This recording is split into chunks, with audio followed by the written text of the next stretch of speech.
Hey everybody, welcome to Books, the Universe, and Everything.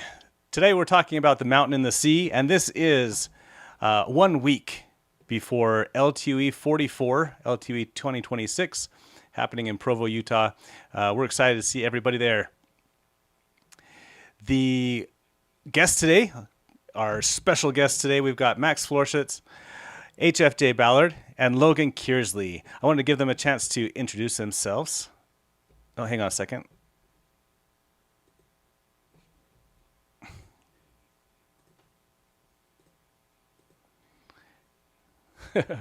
We're getting a big echo because I had YouTube open on my screen here. 1 second.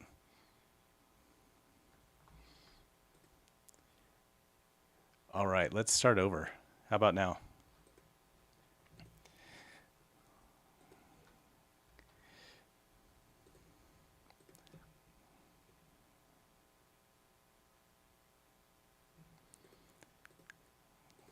Okay, I think we're doing better now. All right, everybody, let's try this one more time from the beginning. Welcome to BTUE. We are 1 week before LTUE, which is happening in Provo, Utah. That's our 44th annual Sci-Fi and Fantasy Conference. And sorry about the audio problems before. We're talking about The Mountain and the Sea today. It is happening again. Where is it open?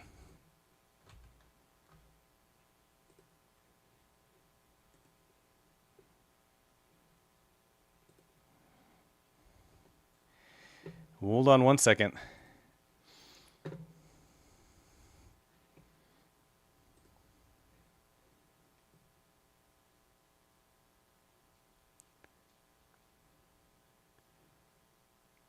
I think my audio is coming through twice here. I'm going to do this. While I fix my audio, I'm going to turn over the introductions. So let's start with Hiram. Why don't you introduce yourself? Tell us who you are, what you write, and what you do. I'm HFJ Ballard. I write a lot of things. I run a web comic called Miles to Go, which you can find on Instagram at Miles to Go the comic. I've done a couple of novels. I have one coming out this year called Fortunes in Sacred Honor, which will be coming out probably in November. I'm excited about that. I've done a couple of picture books, just sort of a little bit of everything wherever I whatever I can focus on.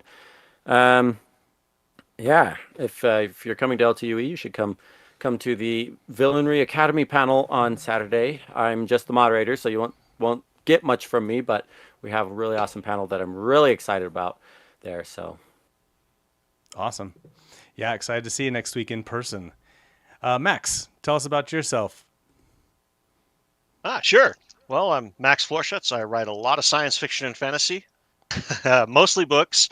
I do run a writing guide series on the web called Being a Better Writer, though, that comes out every Monday. And some people know me from there, but most people probably know me for my Axterra series, which is a young adult fantasy about a dragon who opens a bank. She moves into a human kingdom and is like, I'm going to be your banker. And a lot of them just react with, what? Great fun, but I've written science fiction. I love writing. I've been doing it for a decade now, and I also enjoy reading. I grew up devouring the library to the point where the local librarians didn't even bother using my library card. They just let me take the books, and when someone came looking for a book they couldn't identify, they went and found me. Uh, so I enjoyed reading The Mountain and the Sea, and I'm excited to talk about it today, but I'm also excited to see a bunch of people at LTUE next week because LTUE is fantastic. I'll be doing a presentation there called The Wealth of Dragons. So if that sounds interesting to anybody, check it out. Logan. All right. Hey, I'm Logan Kearsley. I write fiction about fiction, mostly science fiction and fantasy, and primarily analyzing the representation of multilingualism.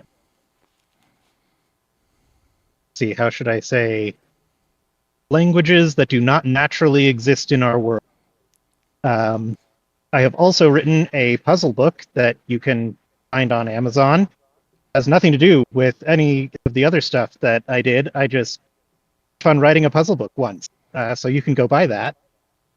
And got a YouTube channel which I started up with the intention of doing like more literary analysis stuff, but it's just kind of an eclectic mix of things that I think are interesting at the time when I have energy to make a video. So subscribe if you want to, I guess. It's a good channel.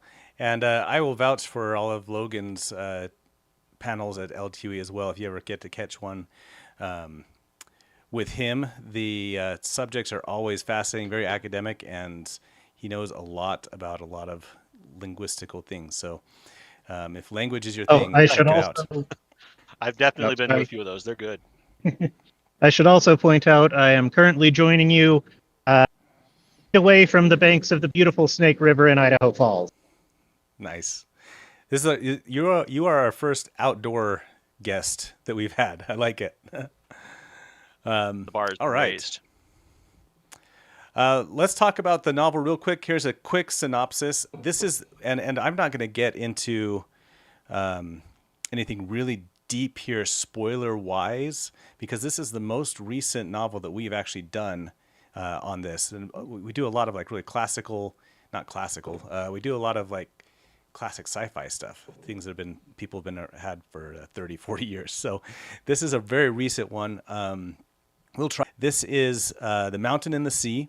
It is by Ray Nayler, and the premise of the book is that here's the blurb. The transnational tech corporation Dianima has sealed off the remote Condal archipelago, where a species of octopus have been discovered that may have developed its own language and culture.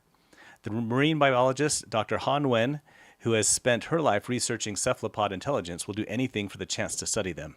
She travels to the islands to join Dianima's team, a battle-scarred security agent and the world's first, and possibly last, android.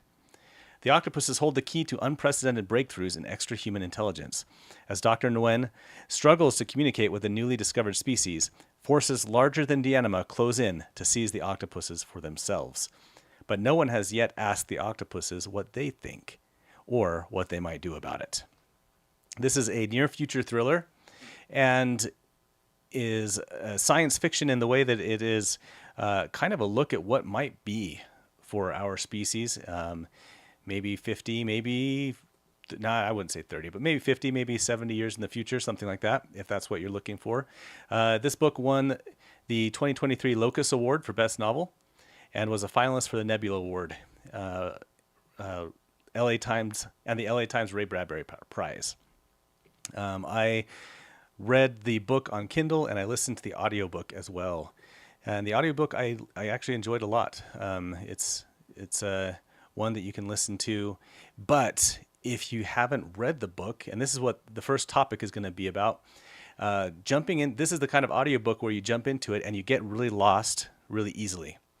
And I find that books like this, I tend to like to be able to read them first.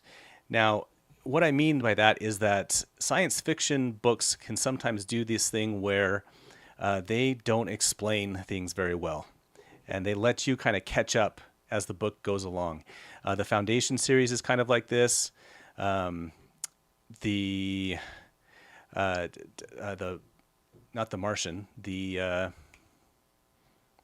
Hail Mary is kind of like this, and several others where you don't really know quite what the world is or what's going on in the world. You're just getting this little chapter, and they're putting out maybe some vocabulary you don't understand, maybe some topic, or you don't know exactly what's going on.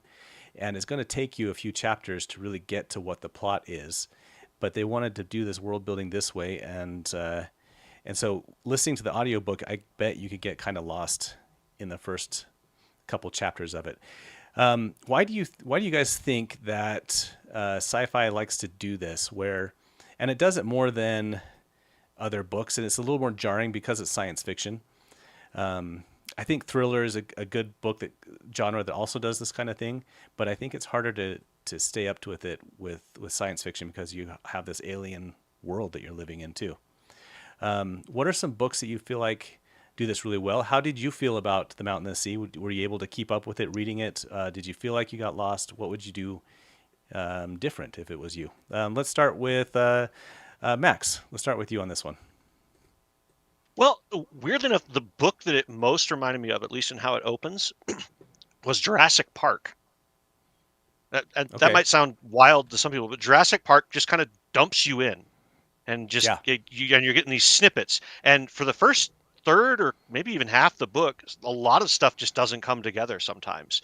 But it's all in that back end where once you hit the full critical points, you go, oh, this is connected to that, this is connected to that, this is connected to that, this is connected to that, and it's a different approach and style, but I think it worked for Jurassic Park, and I think it worked here for The Mountain and the Sea, because yeah, it could just give you all that information, but it's asking you to put forth some work to it. It wants an audience that's paying attention. It wants an audience that's going, okay, here are the pieces. What is it trying to do? What is it trying to tell? That does require that you kind of trust the book to actually deliver on that, because there are books that try to do this and then they don't actually deliver on that promise. Mountain and the Sea does not fail in that regard. Everything does come together, and if you're really quick, you'll start picking up on it before the book even gives you all the pieces, because you'll start to see, oh, this must link to that, this must link to that. But in that beginning, it's dumping you out with a box of puzzle pieces, and most of them are flipped over, so you don't even have the full picture yet, and you need to start trying to connect the dots and pieces together. And if that isn't your type of book, you're probably not going to enjoy it. But for some people, that's really entertaining, to not just enter the world and have it all handed to you, but handed to you in a sort of scattered assembly that you kind of have to make sense of yourself before everything starts to pull together. Yeah, absolutely. And I agree with you, Max. I do like when it does start to come together and you start to realize it. It does feel satisfying to be like starting to put those pieces together. I like that feeling too. What did you think about that, Hiram? And what's your experience with these kind of books that just dump you into what's Yeah, going on? this book actually. So in structure and sort of like the presentation of the world building, this actually felt very Sanderson-esque to me.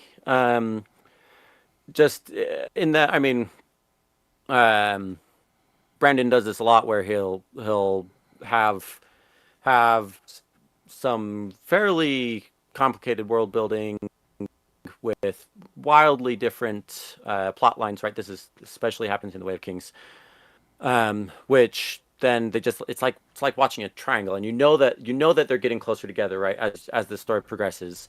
But they're not there yet, and then at the very end, it all connects together and whatnot. And he also, I mean, just sort of drops you into his world building, and then explains a little bit as it goes. I thought Ray Nayler did a fantastic job of really explaining very thoroughly the things that you needed to know, and then sort of leaving you to pick up on the things that weren't quite as important, just from context, from passing comments, from the characters' interactions with the world. I thought he did a really good job with that. I would like to say, as this was a fantastic debut novel. I mean, I wish any of my novels were this good, but especially my debut novel, like not even close. Yeah, yeah, absolutely. I did not know it was Ray's debut novel. That's interesting, and even more impressive now to me. Yeah, the way that he handled all that. What do you think, Logan? When we have a book like this where, like Hiram said, where things are just coming together, and I guess they're all coming to a point, right? Um, Yep. what kind of planning goes into that? Yeah, I know that you're somebody that's very detail oriented and stuff. If you were to write a book like that, or Yeah. what would be your Well, process? I'm gonna back up and answer a different question first All right. because I've been thinking about it, and I'll think about this one while I'm answering the Okay. other one. Um, but I did not listen to the audiobook, and there's a few books like Project Hail Mary you mentioned a few minutes ago. I feel like to get the full experience, I want to read the text and listen to the audiobook because the text is structured in such a way that I have no idea would go about conveying that in an audio. Uh, and so, like, there are bits of this book where, yeah, I have no idea how they would have described it in audio. Uh, and if you only listen to the audiobook, I'm not sure you can tell me because we don't have have a common experience of it to match things up. But hopefully that makes it sound interesting to some part of the audience. And then when it comes to dropping you into the world without explanation, I think a large part of what makes that, aside from like because it's sci-fi and there's stuff that you don't know about and you have to figure it out, like Max was talking about, that intellectual effort is itself attractive to a certain kind of reader. But another aspect to it is that non-sci-fi, like non-quote unquote genre novels, do exactly the same thing. If the book is set in the ostensibly real world, it's not going to explain all the world building to you. It doesn't spend all the time on that. It assumes you just know. And so if you do the same thing in a genre novel, it adds, I feel, to the sense of immersion, because it is not bringing attention to the fact that it's a different world. It's trusting that you are going to engage with it as if that world is real, and it doesn't need to go out of its way to explain all the underpinnings. All that background. Now, getting back to your question that you actually just asked. So I feel like this particular book does that verging triangle thing in a more extreme way than most, because basically right up to the last 10 pages, I was still waiting to figure out how do all these different plot lines come together. And because of the way the world is woven, I would have been okay if it just didn't ever come together at the end. Because I was kind of like getting that close to the end. I was becoming resigned to the idea that getting all these different points of view and parallel plots in order to tell us about this world that is supposed to feel real. And so they're just kind of informing each other with each plot background information about the world in which the other plots happen. And then they all come together like right at very end. And so I have to wonder if that was something that Ray did not because he was actually trying to do that Sanderson-esque structure, but just because he's doing this parallel background thing, and then thought this is how these kinds of novels are supposed to be structured, and so had them all together at the end. Yeah, it is a thriller, and it is that kind of thing. Go ahead, Max. Well, to me, it looks like, I mean, not just because they all had to come together, but each is like exploring the themes of the book from a different angle too.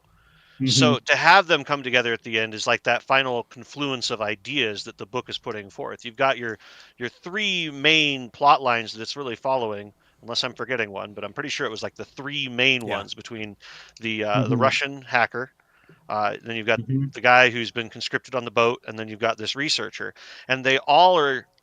When you start to spot the threads between them, you realize, oh, you know, so and so's talking about this in this part of the book, but then we're actually seeing that in action in this other part of the book, and so they're all really interconnected from the very start. You just don't see the pieces for what they are. So bringing them all together then is just basically like asking you to put all the information that's presented together at one ball at the final end and think about it, which serves to further along what it's trying to get across. You know, this thought about other intelligence. Yeah, I had a similar thought about that. Well, so I don't know if this was the intent while writing the book, but I felt like the three plot lines sort of were all looking at consciousness and what it means to be human, what it means to be alive, there was sort of a spiritual, physical, and intellectual experience between the three, where Dr. Nguyen was very much the intellectual, right? She's studying the octopi and making very scientific discoveries or observations and whatnot, uh, and then for Rustem, the hacker, it was, at least for me, much more spiritual, right? He kept talking about going inside the psyche or the consciousness of the things that he was hacking, um and then for was it Aiko, Aiko, the man on the fishing boat. It was all physical, right? It was the fight to survive, the basic, almost, I mean, fight against um The non-human intelligence. Yeah. right, yeah, and which I yeah, and so I felt like it was those three sort of distinct branches that were all converging. I was actually kind of disappointed with the convergence. I didn't feel like the storylines overlapped super well, even at the end. Right, I understand how they all converge, but they didn't really feel like they tied into each other. Mhm. But I felt like the book still worked really well because they were all so thematically connected, with just sort of a veneer of storytelling connection, right? That's interesting. I Um, hadn't thought about that perspective, and I like that a lot. This book seems really well thought out as far as like this. The representations of things in it are important, and it's important to think about what those are. That's cool. Yeah, Logan, you're gonna say something. I just really quickly want to come back around to the final answer to your actual question. How do you write a book like that? Uh, I may be not being a novelist myself. I may not be the best person to have asked that question to, but I can quote somebody else about it. And basically, what you do is you write the first draft, and then you go back and edit it to make it look like you knew what you were doing all along. Good. That is a great quote. I knew you'd have something good for us. Well, let's talk about this book as a what next? There's a couple of good ways to go here. Let's talk about the characters and world building together. I think that's important to do in this case. And I think that's I'm just deciding that just now based on what Hiram was talking about, that you're doing some world building and some character development in each of these characters that we have, these three main ones. And then let's not forget about Evram too, the android character in this too, which I think is an important one. I was thinking about those three on the island. Oh shoot, what was the other character's name? The security person. I'll Tanset. It was really long. Untonsted. Yeah, yeah. Oh yeah. And Ray. I think he was going for some kind of character count in this because he insisted on spelling out the longest character names ever, and Yeah. and I, always had the doctor's name was always Minerva something, Minerva daughter something Was it something, Ar- the longest stuff Arn ever. Attila Minerva Dottir Chan. That's right. Very So multi- I would like to say about the names, Yeah. on just Okay, touching on order that point real quick. correspondence. I really appreciated in this book that Ray Nayler didn't make the names easy. Yeah.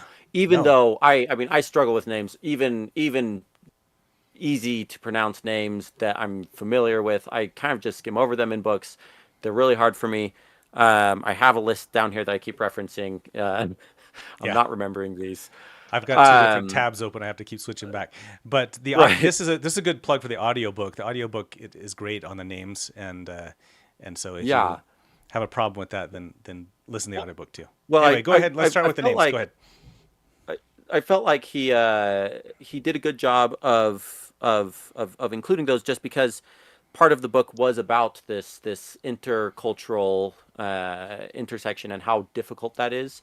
And if you had made the names easy for an English speaking audience, then I felt like it would have sort of undercut that message. So, Yeah, Mhm. I like that a lot. Yeah, That's a good point. names are one of the first elements you have for world building in any story where you introduce your characters, because the name tells you a lot about a character, and it can tell you a lot about a setting or a world. And in this case, the names being so broad and from all over the world also kind of brings together that theme, because I mean, without getting into spoilers, one of the big things of the book is human intelligence. Well, that includes everybody that's human. And so we have this broad range of characters from all over the place with names that are not English and that are from all these different nationalities. And that's really cool because it tells you something about the world that you're in already once you start trying to read it and like start going through those first few words. You're like, oh, I don't even know how to pronounce this name, or oh, I know how to pronounce the name, but I've never heard it before. It's really cool.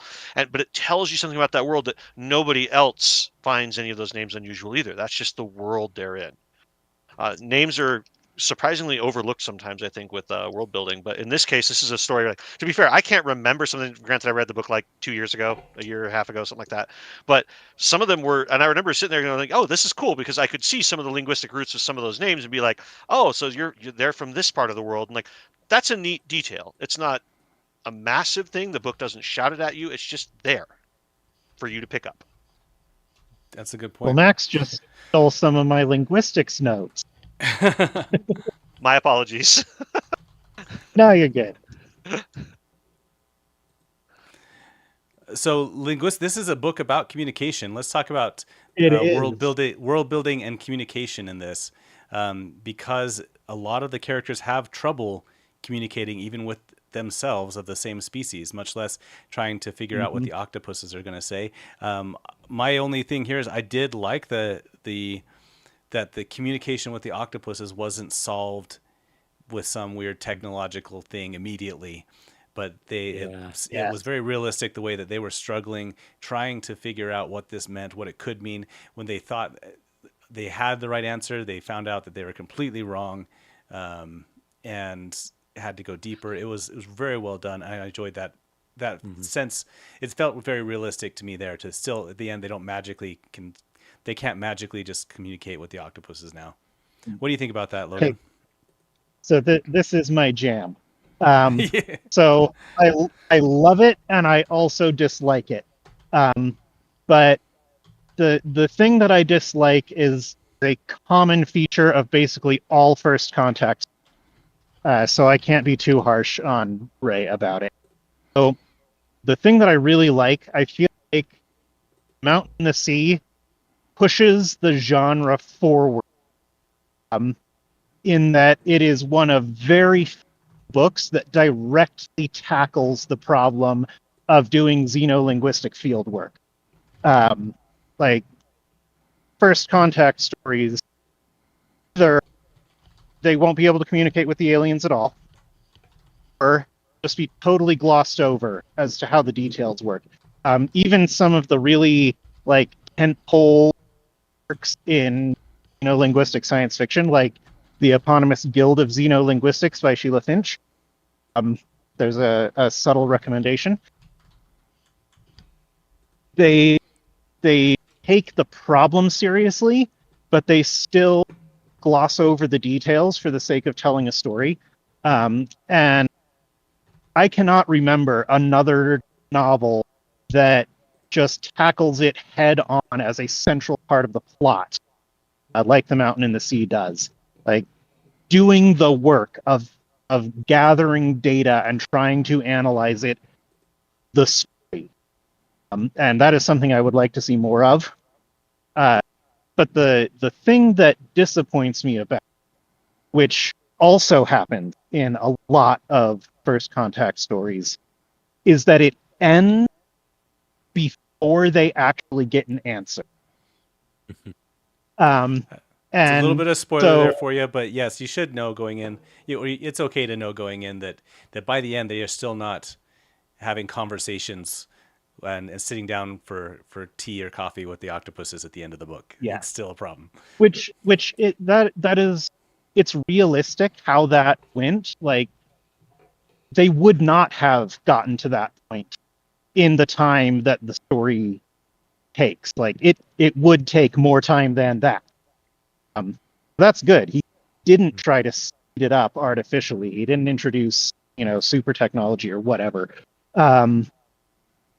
But it falls short of taking that next step where it could have pushed the genre even further than it does. And I feel like part of the reason that it to end there is that to the best of my knowledge, Ray Nayler is not a linguist or a conlanger. And in order to go further, in order to provide an answer that isn't just glossing over it, saying, oh, they figured it out and now we're going to introduce a translation convention and all the aliens' words will be in English but in italics. If you want to avoid that, then the author has to actually know the answer, which means the author has to construct a plausible answer. And that is a thing that can be done, but it's a whole extra skill set aside from just being a novelist. And so if you don't have that skill set and you don't want to develop that skill set, then you have to end the novel. Yeah, then you have to. Yeah. Yeah. So, come to my panels at LTUE and find me in the hallway, and we'll talk about how to write a novel that goes the next step further. Yeah. Yeah. Hiram, I'd love to hear your thoughts. And one example, if you could touch on this too, something that stuck out to me was there's a character in here, again, the security agent, who I called Atlanta the whole way through because that's how her name starts. But, and I feel bad about that. I really do. Atlanta Seg, she has a translator device, and she actually has two of them. One of them that is terrible, and one that works very well. And she makes some choices about which one to use sometimes. Could you talk about just this language thing in general, communication in general, and then what you thought about that as a character device or a plot device there? Yeah, that was for me, right? That's for Hiram. Okay, yeah, yeah. No, I actually I loved that. I loved that about that was like my favorite character building moment of Altan Seg's entire story was when she comes in and she's wearing the better translator, and she's like speaking in proper proper I think it's British English, accent or British, something at the whatever. time, I don't. Yeah, and she's very articulate and everything, and the fact that she normally chooses the other one, but also the fact that she had reached the point where she respected Dr. Nguyen's as a person enough that she wanted her to think of Altan Seg's more highly, right? Said so much about her character. I thought that was brilliant. I really appreciated that she normally wore the worst translator as a chronic introvert who doesn't always like to have people pestering me about what I'm doing, or my admittedly insane plans for life or whatever it is. That as sort of a social mechanism was just so intriguing to me, so brilliant. And this is something that people do in real life without access to future tech sci-fi translator devices. So the term of art to look for, or multiple terms of art, is code switching and translanguaging. And people adjust how they talk different social circumstances, both to fit in and to explicitly other themselves all the time. Yeah. Yeah, and that, yeah. And if you choose to ignore the diverse linguistic landscape of the real world and simplify things down to everybody speaks the same dialect of English for your sci-fi story, then you're missing a variety of opportunities for characterization of that type. Yeah, absolutely. Well, and characterization for physical pain to think of. Yeah, it's characterization for the characters and for the society at large, right? We as English speakers have so many different dialects, and we judge people hard for the dialect that they use because it's not proper English. But there's no Yep. such thing as proper English, right? No, we don't have Mhm. an academy. We don't have. No country that speaks the original English. Mhm. It's all just as valid, but we automatically judge people Mhm. for what they. I had a I, friend. Oh, sorry. Go ahead. I've got a great media quote for that. You don't know how smart I am in Spanish. In Spanish. Yeah. Yeah. Yeah, no, I Yeah. have a friend who he's from Australia, and he immigrated to the U.S. and I didn't realize he was from Australia for like the first year that I knew him because he spoke with a flawless U.S. accent. And he said it was because he got tired of being people's token Australian friend, right? He wanted to be accepted for himself, not for his novelty. And I just think that says so much about us as a society, you know? Yeah. Well, Mhm. and if I can, the other thing that's unique about that scene with that character in the book is that it parallels what's going on with the octopus. Yes. Because Hmm. while it's Yes. about it's really is a commentary on how we are similar to them. Because I don't remember if the character in the book actually explicitly comments this on, not if it was just something I picked up on, because again it was years ago, but that interaction is then codified later when she's trying to engage and speak with the octopuses, and she's realizing, oh, they're behaving exactly the same way my guard was. And Mhm. it's one of those things where it's one of those threads that binds the two elements together, and you can spot it before the characters do and realize, Yep. oh, that's what's going on here. Again, which is just Yep. that bringing all the threads together a bit. Max, why don't you talk to about let's talk about the ship life. You've got some actual experience fishing out on the Uh, ocean, and we have a character who also has some communication problems and is learning to so this character Aiko has been conscripted onto a ship, and they've been thrown into a new world where they not only have to learn the how to communicate as this slave with the world around them, as far as they have guards that are forcing him to do stuff, and they have this environment that he's living in. But there's also an AI on the ship that he has to communicate with at some point as well.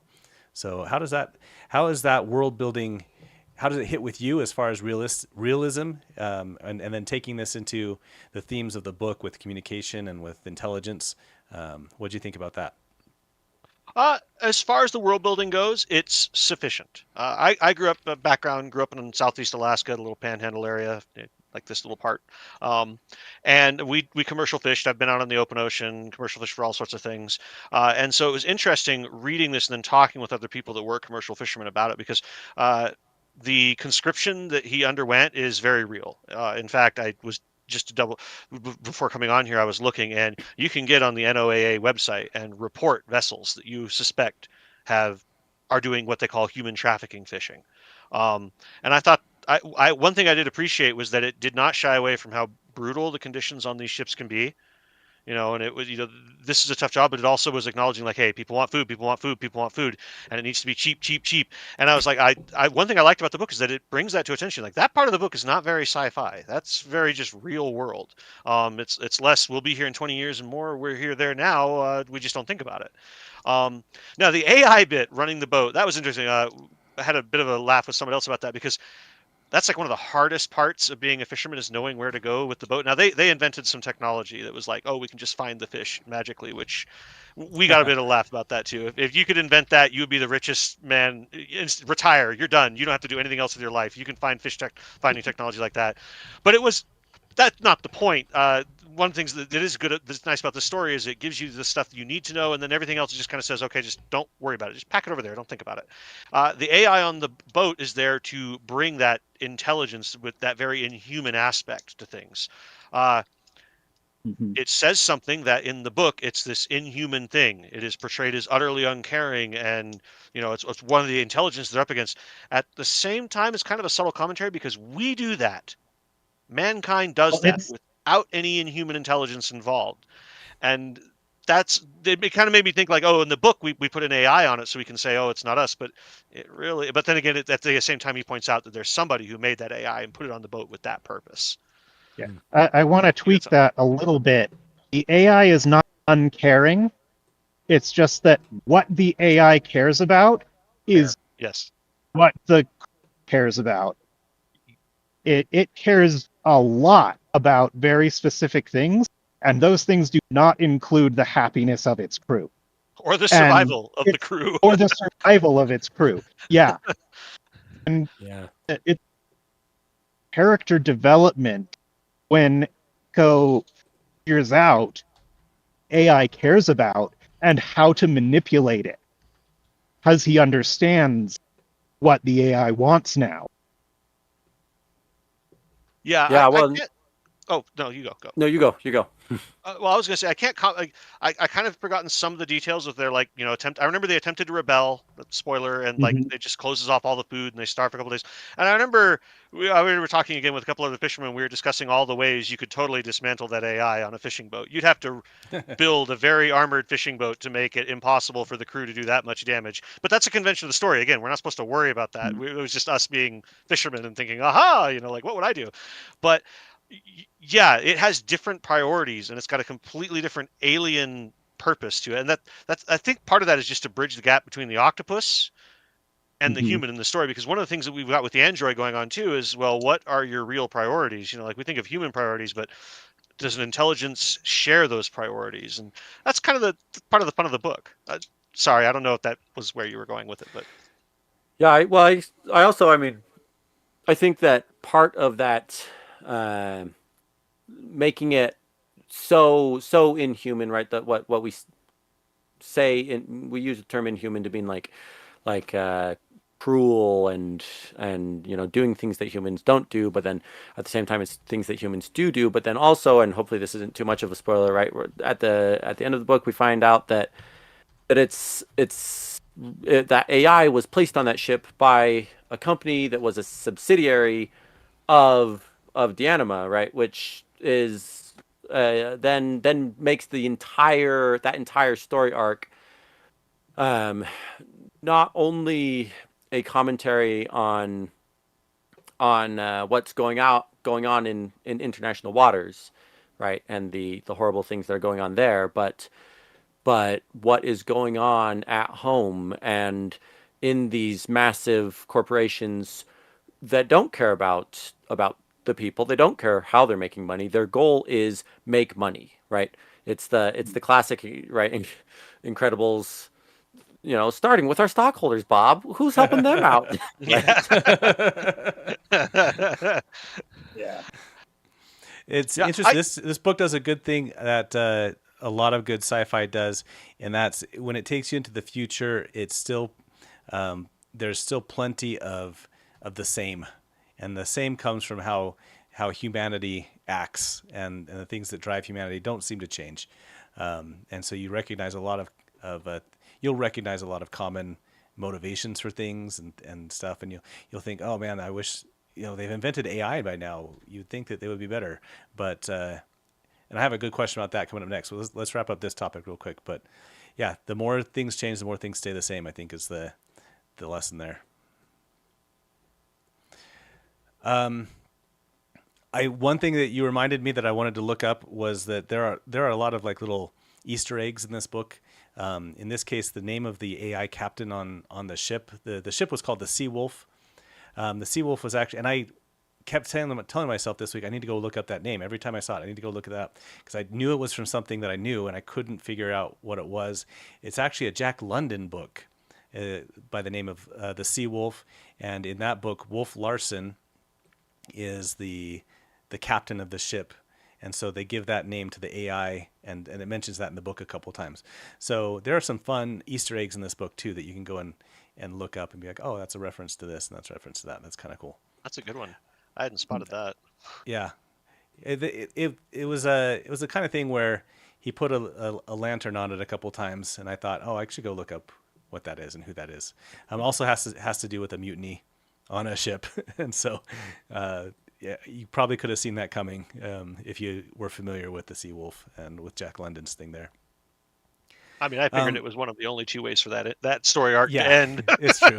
It's like, well, we're going somewhere with this. It's going to be a mutiny. So this is a book about human, artificial, and alien intelligence. We've got human intelligence, we've got AI and artificial intelligence. We have that in different layers. There's kind of dumb AI, and then there's the most advanced AI that we could imagine. And then we have alien intelligence in the octopuses and what they think and how they see things. And they're trying to figure out, what are their motivations, what are their things. And it starts out as a book about how we're so different. And then by the end, it converges around or circles back around to how similar we are. And I really liked that theme in here.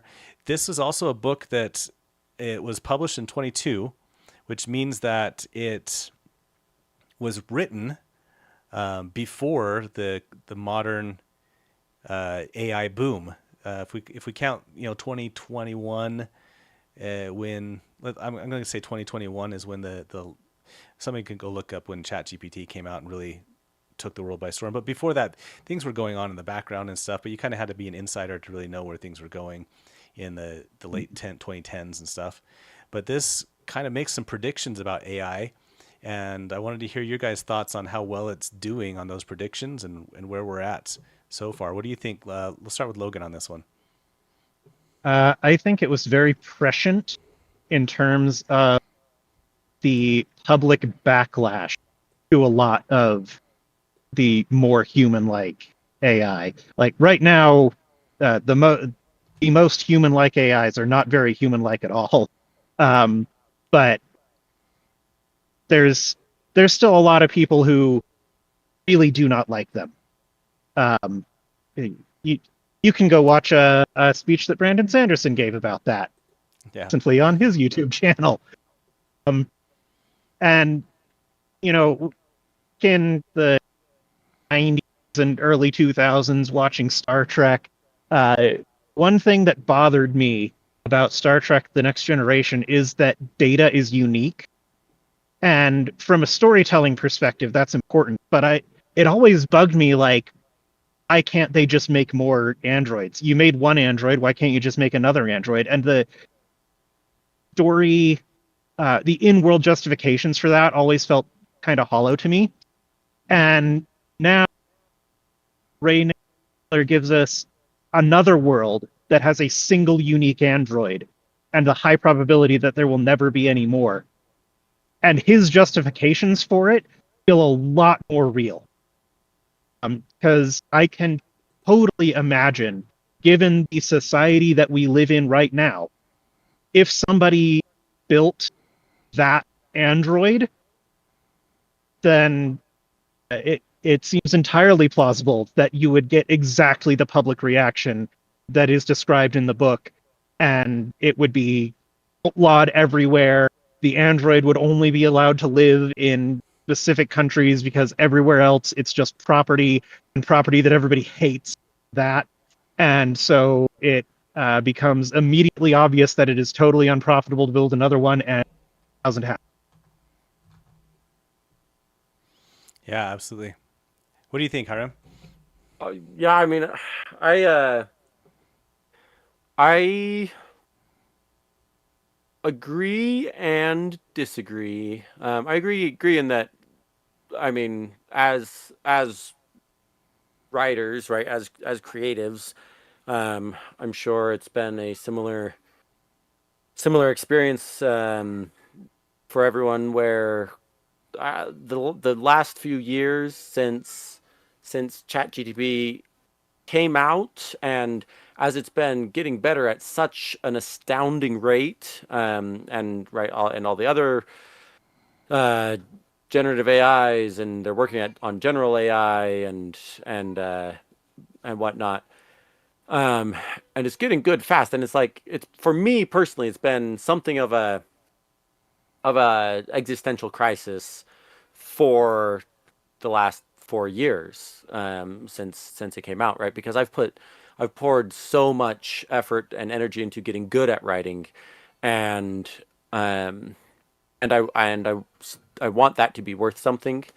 And hopefully, I mean, as Brandon Sanderson said in his video, that it will continue to be worth something. I think we'll have to wait to see where everything falls. Where I somewhat disagree is that um, having AIs is that can function on a human level is enormously profitable, and there will be outrage at first, but my observation of history has been that profit always outweighs outrage.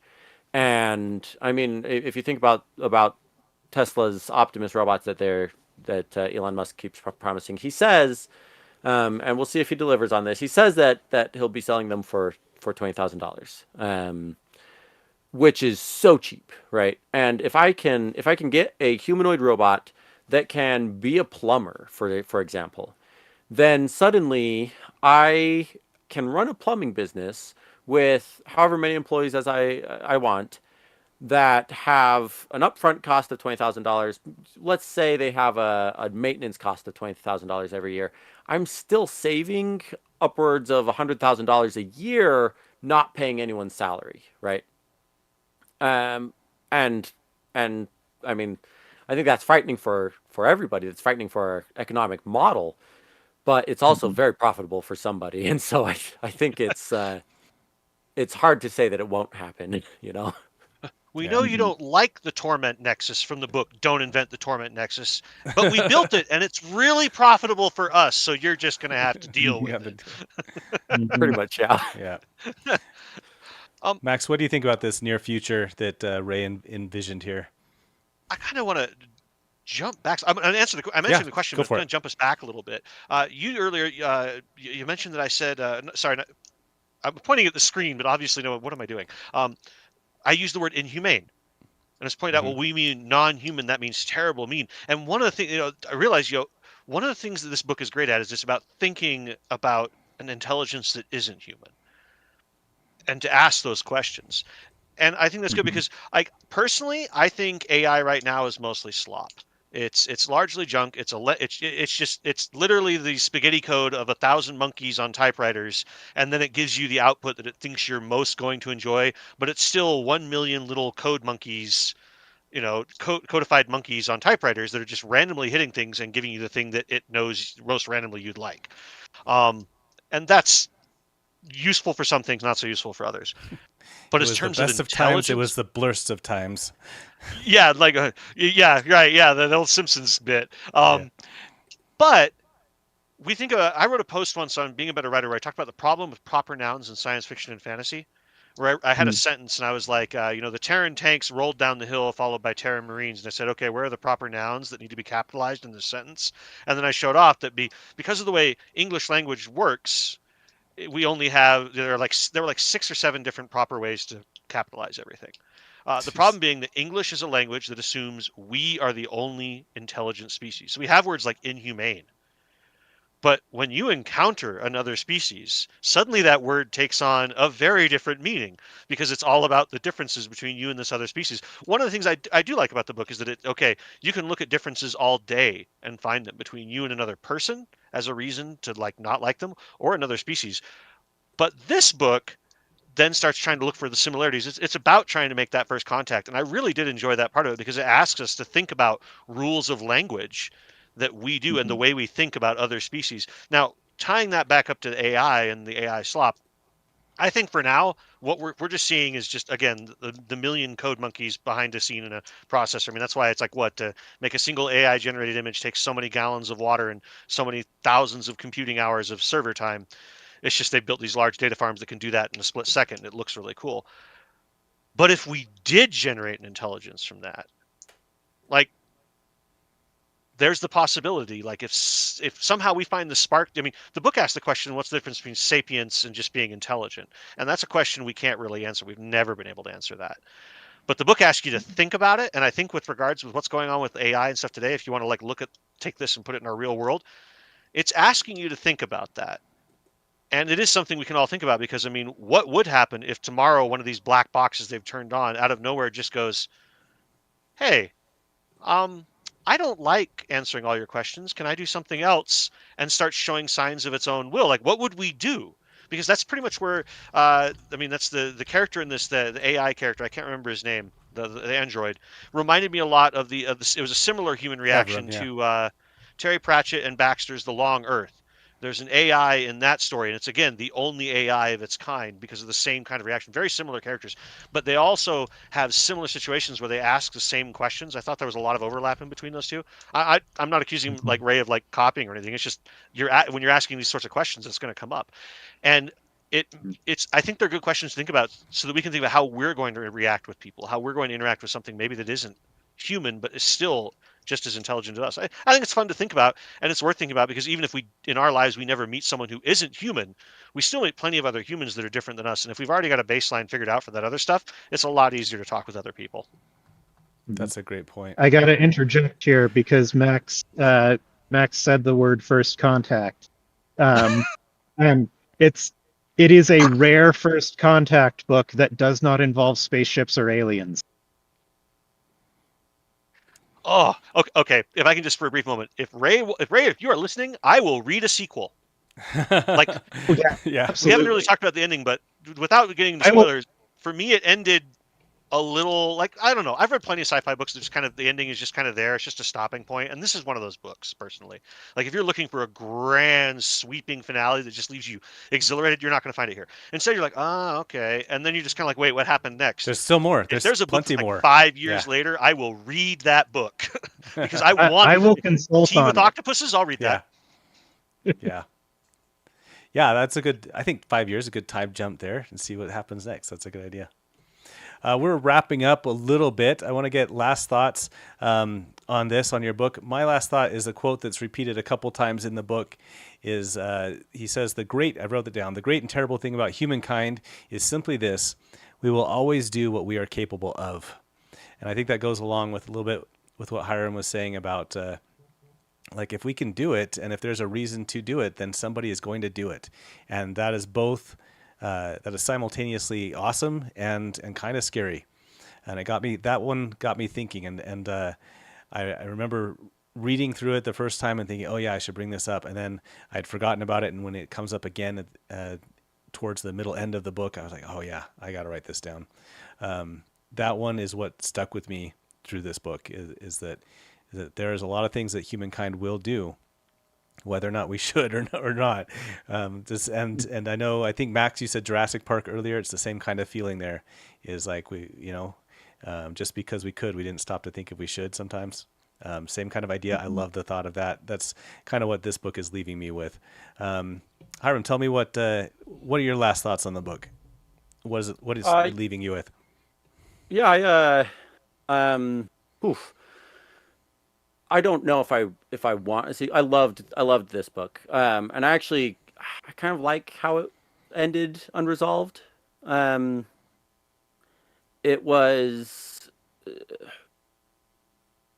very very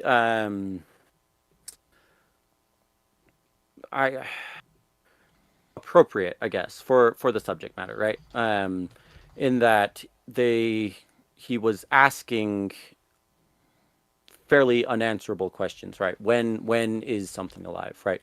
When does a computer that can appear to be human become human? And can we with confidence say that it's not that it's not sentient, right? If it says that it is self-aware, if it believes that it is self-aware, then is it self-aware, right? I don't think that we have an answer for that, and as such, I don't know that he could write a sequel that would be fulfilling for me.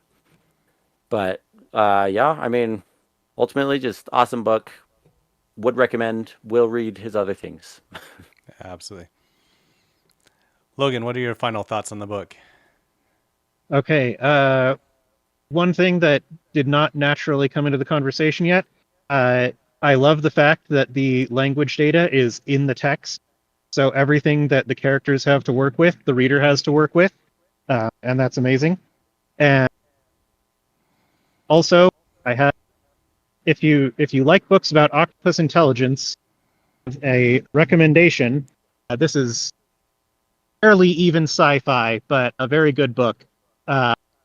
So it's Remarkably Bright Creatures by Shelby Van Pelt. Awesome. All right, Max, take us home. If you like Jurassic Park, if you like James B. Hogan's Inherit the Stars, if you like stories that dig into like the science of figuring things out and asking questions about them that might be uncomfortable, I would say give this one a shot. I really enjoyed my read through. Something else we didn't touch on that I'll bring up is this book brought to me a measure of discomfort. As a commercial fisherman, I have eaten many an octopus. They are delicious. We have caught them. They're also very intelligent. I always felt that I and many other fishermen have expressed a little bit of discomfort at eating them because they are so delicious, because they're also so darn smart and you feel a little weird for it. And this book made that really apparent. Like I would be like, if we discovered sentient, it made me wonder, man, if we discovered sentient octopuses, I would just have to like turn myself in for war crimes or something. Because I would be like, oh, this is really bad. Like I ate your ancestor. I am really sorry. Like they were delicious with butter. Like, I mean, what do you say? But it's a great book. I think the fact that it can make me think about that and bring it up again, it just shows there were parts where they were so well done with that. And I had a great time reading it. It was a lot of fun. So yeah, if you like that kind of like pseudoscience thriller, like where it's just on the edge, like maybe could happen, Jurassic Park, anything like that. I had another book in mind, but it's already skipped my mind. Check it out. Totally, really, go check it out. And Ray, if you're hearing this, congratulations. I had no idea that was your first book, but I will definitely be looking forward to what you come up with next. Thanks. Yeah, thanks everyone. Really appreciate you, and come and see everybody again at LTUE next week. Hope to see you there.